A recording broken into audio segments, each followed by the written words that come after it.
Yo, what's going on, CZN fam? I'm Sue, and welcome back to another How to Play guide for Chaos Zero Nightmare. In this one, we'll be focusing on one of my favorite characters in the entire game, Magna. Just like with all my guides, I'll give you a brief overview of the character, as well as some keys to success. Then, I'll break down the Epiphany, memory fragment, partner, and teammate choices for the character. I hope you enjoy. Magna is a combatant of the Vanguard class that functions as a mixture between a party's main tank and sub DPS. The key to succeeding with CZN's favorite punch girl isn't actually that difficult compared to most of the cast. Many of Magna's abilities have keywords such as lead and vulnerable, and learning how to make the most of them is the difference between this character feeling low tier and a valuable asset that lets you push the game's hardest content. The keys to success with Magna are pretty straightforward. Number 1, acquire the multifaceted parallel universe Nexus, which is way less complicated than it sounds. 2, build up counterattack stacks via shields and skills. And finally, 3, use vulnerability skills to unleash big damage. Now, let's revisit that first one, as I'm sure it sounds really strange. This is the multifaceted parallel universe Nexus, and yes, it is a mouthful to say. This accessory you can find or purchase in Chaos Dungeons. It activates a random card in your hand with lead without paying its AP costs at the start of each turn. As far as Magna is concerned, this item is the deity that she prays to every single night when she goes to sleep. It's the thing that she prays Santa Claus stuffs underneath of her Christmas tree every single year. This is her water and her oxygen. She needs this item. Magna has 2 powerful upgrades in her kit that can total upwards of 4 AP, and having to pay to set them up makes the character feel incredibly lackluster and cumbersome. If you have Manifest Ego levels in Magna, this becomes even more important, as you will always start with at least a 2 AP cost lead ability in your hand. So yeah, the value gained here is enormous. It also lets you play some common cards such as Sadism for basically free.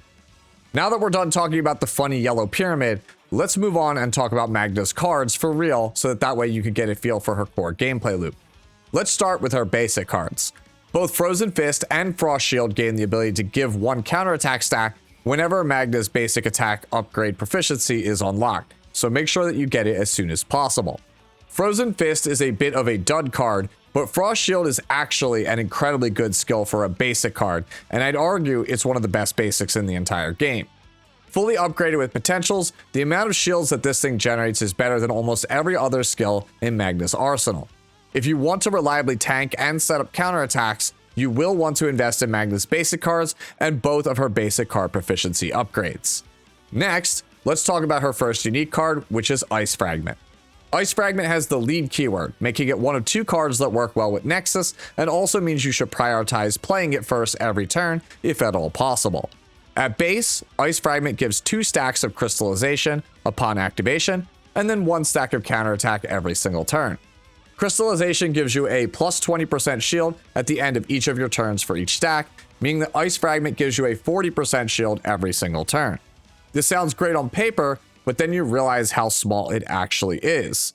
Realistically, crystallization is going to generate roughly 15 to 40 HP worth of shields every turn, which isn't really enough to block damage, but it does add up over time and can push shields that you do generate into a spot where they might actually fully block an attack. The more exciting part of this skill, though, is the free counterattack that you generate every single turn. In case you don't know how counterattacks work in Chaos Zero Nightmare, let me explain. Whenever you would take damage, you have a 100% chance to counter with a 100% defense-based damage attack. If you fully block that attack with a shield, then the counter damage that you do is increased to 150% defense-based damage. Then, your counterattack stack is decreased by 1. Now, as awesome as all of that sounds, do note that counterattacks cannot land critical hits, and they also cannot activate vulnerability. They can, however, activate Freeze, which is a unique debuff that Magna gets on all of her counterattacks with Manifest Ego level 2. Freeze makes it so that having Magna attack someone with that debuff deals damage to all adjacent enemies, which makes AoE attacks do a ton of bonus damage. While having E2 is not necessary to play Magna, if you do enjoy her in the long term, I do think that E2 is a huge boost to her overall damage. The next card to talk about is perhaps one of the most important ones in the entire kit, and that's Glacial Iron Fist. This card is your primary DPS tool and has several amazing Epiphany options that we'll talk more about later. What makes Iron Fist so good though is that not only does it have high base damage, but a portion of the damage that it deals is converted into shields up to a maximum of 20% of your team's HP. If you build a particularly tanky team with combatants like Maribel, Glacial Iron Fist can basically ensure that you take no damage while also dishing out some of your own. Next up is Ice Wall, which I think is probably the weakest unique in Magna's kit, or at least tied for it. It gives a smaller shield as well as 2 stacks of counterattacks, but it also gives a unique ability, and that's for the fact that your counterattacks are AoE for 1 turn. This is actually very powerful since it can allow you to dish out thousands of damage in the right scenario. If you're against, say, 4 or 5 enemies at a time, and they all have multi-hit attacks, well, then Ice Wall can instantly kill most of those enemies. The issue with it, though, is its 2 AP cost. You're getting a shield that's usually smaller than all of the 1-cost shields in the game for that ability to get the AoE counterattack. So if you're not fighting a ton of enemies, it just feels awful. 2 Frost Shields, for example, absolutely trounce this thing in terms of total shields generated. It just doesn't feel like this skill does enough except for very niche scenarios. Next up is another incredibly important card for Magna in all of your builds, and that's Frost Charge. Frost Charge gives a shield that is slightly smaller than Frost Shield for 1 AP, but notably, it inflicts 2 vulnerability stacks on all enemies. This is absolutely massive, as vulnerability increases the next instance of damage that an enemy would take by 50%. And this does it twice. This means that for the next 2 hits, your damage dealers are going to be doing some really heavy hitting. Frost Charge is almost always the card that I try to replicate in every Magna build, as being able to keep enemies permanently vulnerable means that I'm going to absolutely rip through top bosses with ease. Our last unique is Storm of Bitter Cold, and admittedly, this skill isn't really great most of the time. Honestly, it kind of just sucks. This is why you need that yellow pyramid, especially if you have dupes of Magna. The effect of this card isn't necessarily bad. You know, it gains a free counterattack every time you generate a shield. That said, absolutely no one wants to pay 2 AP for this thing. So if it ever ends up in your hand and it doesn't proc the lead discount of making it 1, you just don't play it and it ends up clogging your deck. With Nexus though, you get to free play it every single game and then it begins to generate an absurd amount of counter stacks. With the upgrade on, you should almost never be below 7 counterattack stacks at any given time. This means that if Magna's ever hit by a multi-hit attack, she's gonna very, very easily throw out a flurry of punches that could total up over 1,000 or even 2,000 extra damage every single cycle. Finally, we come to Magna's Ego skill in Absolute Zero. This is probably my favorite animation in the entire game. As for 6 ego points, Magna launches into a flurry of punches and kicks on a single target before ending it in a huge haymaker. It does 300% defense-based damage to the target, plus an additional 20% damage for each counterattack stack that you have. The maximum amount of counters that you can hold in Chaos Zero Nightmare for Magna is 10. So before activating the ego skill, please make sure to check your status menu and see how many stacks that you have. You ideally want to fire this thing off always at full stacks, but I feel like anything over 7+ is usually fine. Do keep in mind when building Magna that Absolute Zero can crit, so having some crit chance will allow you to have this move push for well over 4,000+ damage easily. It's not the best use of ego skill points, especially when you compare it to something like Renoa's Blackthorn, but hey, considering it's just on-demand damage that penetrates a huge chunk of the enemy's tenacity gauge, it's not really that bad. Now that you know the base cards, hopefully the 3 keys to success make a bit more sense now. Number 1, get Nexus in order to make Ice Fragment and Storm of Bitter Cold cost no AP. 2, build up counterattack stacks for Ice Wall and Absolute Zero to get maximum value. And 3, use Frost Charge and Glacial Iron Fist to generate offense for your team. Now comes the fun part where we break down all the Epiphany choices, starting with Ice Fragment. Option 1 is like many Epiphany, a stronger version of the base card. Option 2 gives you an additional counterattack every single turn, which would combine with Storm of Bitter Cold should ensure that you always have plenty of counter stacks. Option 3 is the same as the base card, but it always costs 0 and always starts in your hand thanks to initiation. I'm a fan of this one as it means that my E1 Magna is guaranteed to have both of her setup cards in her opening hand, meaning I get consistent performance every single fight. That said, option 4 in my opinion is the best one overall. You lose the counterattack stacks that are generated every turn, but instead gain a massive 200% defense AoE attack at the end of all of your turns. Unlike most of Magna's damage, this move actually can crit, which can allow you to generate a free 200 to even 900 plus damage attack against all enemies every single turn. The final option, number 5, completely changes the card. It turns it from an upgrade into a skill that doesn't generate crystallization, but instead gives you 4 counterattack stacks up front and increases the damage of your next counterattack by 30%. Honestly, I don't really like this one at all, as you lose the passive resource gain during the fight. It feels like it was made to be comboed with Ice Wall, but if you don't activate lead on the skill, or you don't have both of those cards in your hand at the same time, it doesn't really feel like it does anything. I think you'll generate far more damage per fight with option number 4 if you're trying to have powerful passive damage to the enemy. To recap, options 1 through 3 are all great, with option 4 being the standout for offensive firepower. Also keep in mind the various generic upgrades for Ice Fragment 2, such as passively generating morale or fortitude for your team, as these can be great pickups depending on what your goal is with your build. Next, we come to Glacial Iron Fist. Option number 1 massively increases the damage and in turn also generates a larger shield. Option number 2 loses the shield but gives vulnerable, which does synergize with our game plan, but I also don't recommend it. The reason for this is that you could get this base version of the card with vulnerable on it as a generic Epiphany or even Divine Epiphany upgrade, which I think is always the better option since you get to keep the shield generated. Option number 3 hits harder as long as you have a shield activated before using it, which is great if you just want to focus on Magna as a main DPS. Remember though, you do give up that huge shield. Option 4 turns the move into an AoE attack, which means that you should almost always hit the maximum shield cap, but the trade-off is that it's not as good versus bosses. Option number 5 does the most damage and lets you keep the shield that you generate into the next turn, but it comes at the incredibly hefty cost of it being 3 AP and also exhausting itself after use. So I'm not really a fan. To recap, options number 1 and 4 are the best most of the time. Otherwise, you should look for some generic options of the base card, such as increases to morale or fortitude. The base card itself is incredible, so no reason really to throw it away on some of the less than desirable variants. Next up is Ice Wall, a card that benefits greatly from Divine Epiphanies that have cost reduction.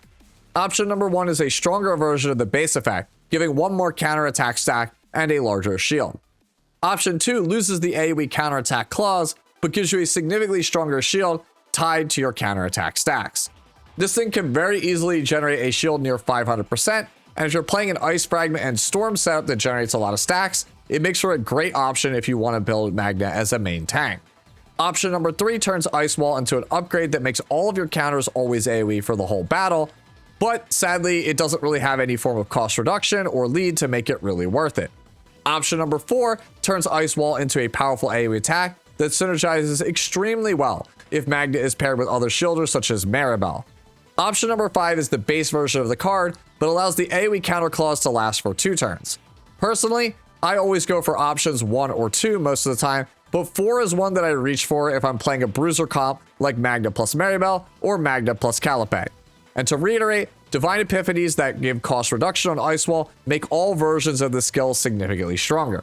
Lastly, Frost Charge. Option number 1 gives a larger shield at base, plus even more shields based on the number of enemies you're fighting. Honestly, really solid option overall. Option 2 gives 3 vulnerability stacks to all enemies instead of 2. Again, excellent option. Option number 3 turns Frost Charge into an upgrade that gives vulnerable to an enemy whenever you hit them with a counterattack. And that sounds great and all, but from my testing, it hasn't really shown up much, and I haven't really gotten too many chances to use it, so I'm not really sure as to how strong it actually is. If you test this one out a lot, let me know how it is down in the comment section below. One though, however, that I have tested a lot is option number 4, which turns Frost Charge into an attack that hits 3 random enemies and gives each of them 1 vulnerable stack when they are hit. It's pretty bad compared to the base version of the card, but I have had Divine Epiphany choices that have made it cost 0. And at that point, it can be a good bit of fun if you just want to have Magna kind of function as a main DPS. Option number 5 loses the shield entirely to grant you 2 stacks of counterattack. Options number 1 and 2 are the safest most of the time, and I think that option 3 has great potential. Moving on to memory fragments, we come to the magic number for building Magna correctly, and that is 350. specifically 350 defense. If you look at her potentials, you'll see her unique stat upgrade passive rewards you with an additional 15% justice damage on everything she does if you can break this stat threshold, which is very difficult. As such, you should always prioritize the following two things on this character. Number one, the Tetra's Authority 2-piece set, as it gives you a bonus to defense. And two, flat defense and defense percentage on every substat on every piece whenever possible. In case you don't know, flat stats in Chaos Zero Nightmare are better than percentage stats, which is something that's totally backwards compared to every other gacha game that I've ever played.